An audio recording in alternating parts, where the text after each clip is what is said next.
This story wasn't told to me by just anyone. It came from a man who watched his sister fall apart right in front of his eyes. His name was Nathan Harvey, and his sister, Elisa. She was always the one leading prayers, lighting candles, never missed a Sunday at church. But in the fall of 1984, something happened. She started crawling on the walls, speaking in voices that weren't hers. He said, "This is the story of my little sister, Elisa Harvey, once considered the most devoted girl in our small town of Raven Creek. Our family had always been closely tied to the local church. Elisa, she was at the front of every prayer, every Sunday, hands folded, eyes closed, glowing with faith. But everything changed just after her 16th birthday. I remember that day like it's etched in my skin. Elisa collapsed on her way back from school. Her body convulsed violently and foam spilled from her mouth. The doctors diagnosed her with epilepsy. We hoped it could be managed. But then her face began to change. And I don't mean physically. I mean something inside her began to twist. A few weeks later, Elisa pulled me aside and whispered, "Nathan, don't you hear them? The voices." "Voices?" I chuckled nervously. "They keep saying I'm a sinner, that something inside me is wrong." Her eyes were wide, filled with terror. She began refusing food. She scratched her skin raw with her nails. She stayed up all night, mumbling to the walls, giggling at shadows. Then one night, she screamed. It was the kind of scream that tears the soul. But layered underneath it was something else. Another voice. Something not human. We took her to church. But the moment the priest began to pray, Elisa convulsed. Her eyes rolled back completely white, and strange words, unrecognizable and horrifying, began pouring from her mouth. From that day onward, she was no longer the Elisa I had grown up with. At night, shadows flickered across our walls. Lamps went out by themselves. Doors opened and slammed on their own. My mother swore she heard footsteps pacing outside her room when no one was there. And Elisa? She laughed, not her laugh. Something else laughed from inside her. One night, I found her crouched behind the couch, trembling. "What's wrong?" I asked. She whispered back, voice shaking. "He's here. He said my body belongs to him now." We turned to medical help, psychiatrists' medication, but nothing worked. She only got worse. That's when my father remembered an old priest, Father Gregor. He had once said, "Not all darkness is illness. Some of it must be cast out." That very night, our family made a decision. This wasn't just epilepsy. This was something darker, something demonic. Before Father Gregor arrived, the house was wrapped in a strange silence. Like something unseen was breathing in every corner, waiting. When he finally came, he looked to be around 60. His face was lined with deep wrinkles, but his eyes held a kind of light you don't often see in ordinary men. In his hands, he carried a cross and a bottle of water, which he called holy water. He looked at Elisa once, just once, and his expression turned grave. Turning to my father, he said, "This is no ordinary case. I need a few minutes with her, alone." We all stepped out of the room. At first, we heard only whispers, faint, like someone talking to themselves. But minutes later, Elisa's voice rose sharply. She began screaming. From behind the closed door, we heard her yell, "Your prayers are burning, old man. They're inside me, and I'm not going anywhere." And then came a voice, a deep, echoing, inhuman voice. When Father Gregor finally stepped out, his face was pale with shock and fear. "She's possessed," he said quietly, "and not by just one." The next day, the formal exorcism began. Father Gregor contacted senior officials in the church and after some quiet deliberation, received approval under strict secrecy. Every night, the rituals would take place in Elisa's bedroom. On the first night, as soon as Father began reciting Pater Noster, Our Father, Elisa's neck snapped backward. Her eyes rolled completely white and she began speaking in 6 different languages: Latin, Hebrew, German, and one that none of us recognized at all. Later, Father Gregor pulled my father aside and said, "There are at least 6 spirits inside her. I've identified 2 so far. One calls itself blasphemous. The other goes by Neron, the spirit of cruelty." That night, Elisa tied herself to the bed. She said if she didn't, she might hurt someone.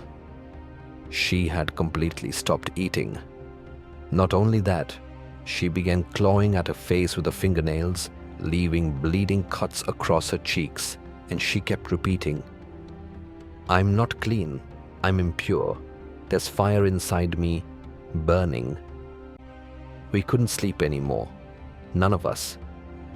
Then, one afternoon, my little sister Sarah went into Elisa's room and came running out, screaming, "She's crawling on the wall, Nathan.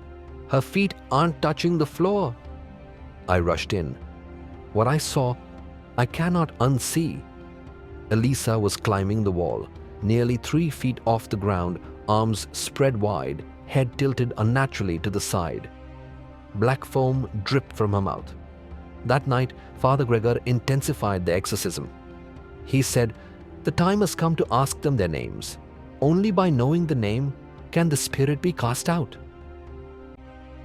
That night, Elisa's voice suddenly changed. It became deep, almost male. "I am the first, the king of lies. You may call me Lucian." My father looked at me, trembling. "Lucian? Is that?" Father Gregor answered in a hushed voice, "Yes, that's another name for him." After that night, Father Gregor called me and my father aside. His face looked drained, not just from exhaustion, but from something deeper: fear.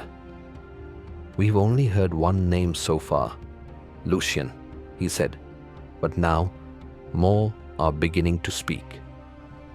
That night, Elisa leaned her head back and let out a scream, or perhaps several screams layered over each other. The sound was horrifying. You could hear multiple voices, male, female, child, all speaking at once in different tongues. Then she opened her eyes and began to list names. Each name came with a different voice, a new identity. "I am the one who betrayed. Call me Judah. I burned them in fire. I am Neron. My hands were soaked in blood. I am Helga. I watched while the innocent died and said nothing. I am the mirror, the one you buried long ago." Father Gregor translated one of the ancient tongues she spoke, a forgotten Semitic language, long dead. He turned pale. "They are not just spirits. They're symbols of hate, betrayal, destruction, and guilt. She's being eaten alive from the inside." Elisa had stopped eating entirely now. Her body was thinning rapidly. Skin stretched over bone, bruises along her arms and legs, some of which she had carved herself. She would whisper to herself, "They want my body, but I won't let them take my soul." Then one night, she told us to lock her in the room. "Tie my hands, chain the door. I'm losing the battle inside." We obeyed. The next morning, we found her bloodied. She had tried to claw something into the floorboards. It looked like a symbol, ancient and incomplete. "It's a seal," Father Gregor explained. They're trying to create a gate, using her body as the vessel. That night, we brought in a second priest, Father Samuel, younger, stronger, with a quiet resolve. When he entered the room, he froze. Elisa stood in the corner, eyes shut, mumbling in Latin. Then she opened her mouth and began speaking in our grandmother's voice. "David, forgive me. I didn't protect you. Your mother was right about me." My father turned white as a sheet. That's my mother's voice. But she's been dead for 10 years. Father Gregor whispered, "These spirits, they don't just possess her. They dig. They pull memories from your mind to manipulate you." From that day forward, every ritual grew more intense. Elisa's voice would shift mid-sentence. She'd cry, scream, growl, laugh, sometimes all within a single minute. But one night, as she lay exhausted and bleeding, she whispered, "I cast out 2 of them." We stared in disbelief. "How?" Father Gregor asked. "I gave them something they loved, my memories. I let them feed on them until there was nothing left." Her eyes were glassy. "They're hungry now, weaker, but 4 still remain." That night, she handed us a piece of paper. She had written something with trembling hands. "If I don't make it, don't forgive them. What happened to me wasn't madness. It was an illness. It was a promise. And I kept it." By now, 3 months had passed since the first exorcism.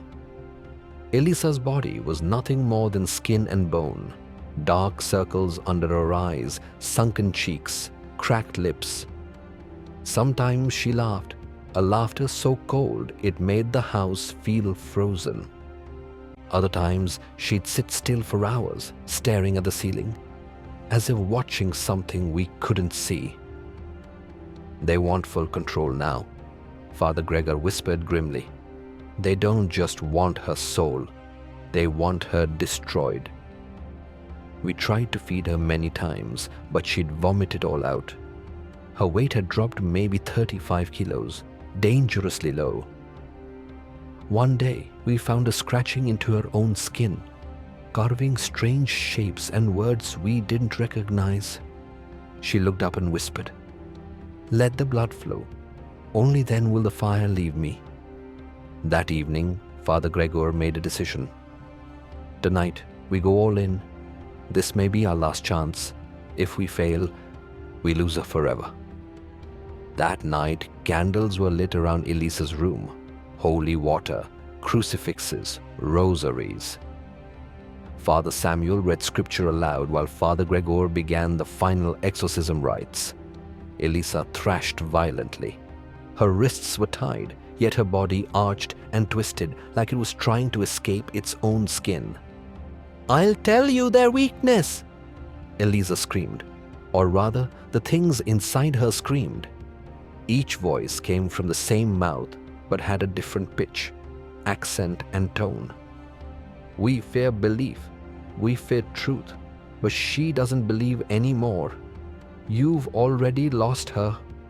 Then she slammed her head against the wall. Blood sprayed across the floor. We rushed to stop her, but she was terrifyingly strong. Father Samuel pinned her down, praying louder and louder. Father Gregor held the crucifix to her forehead. Her skin sizzled beneath it. And then she vomited. A thick black liquid spilled from her mouth, like ash mixed with blood. Later, a medical lab would identify traces of real blood and burned matter, something no human should be capable of producing. For a moment, everything went still. She closed her eyes and spoke softly. "2 more are gone, but the rest are deeper now. They've hidden where even I can't reach them." That night, she wrote a message, the last coherent thing she would ever write. I gave them everything they wanted, my body, my pain, my mind. Now they're trapped in me, If I die, they die with me. But if I live, they'll find a way out. The next morning, Elisa had a violent seizure. Her bones cracked as her muscles spasmed. Her breathing became shallow. Her heartbeat slowed. Father Gregor tried one final prayer, but his voice broke midway. "I don't know if this is faith anymore," he whispered. And then she was gone.